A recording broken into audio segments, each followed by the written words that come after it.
I'm Swathi. First, I have to congratulate for Purni coach for book launch and happy birthday, Sushma mom. Before attending Life Mastery, I was frigid and arrogant.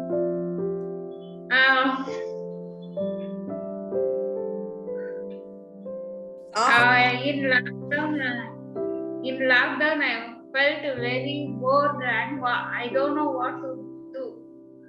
Ma'am, after attending with ma'am suggested a course English and communication. After that, ignite your life. And now Life Mastery. After Life Mastery, I'm seeing the changes in my life.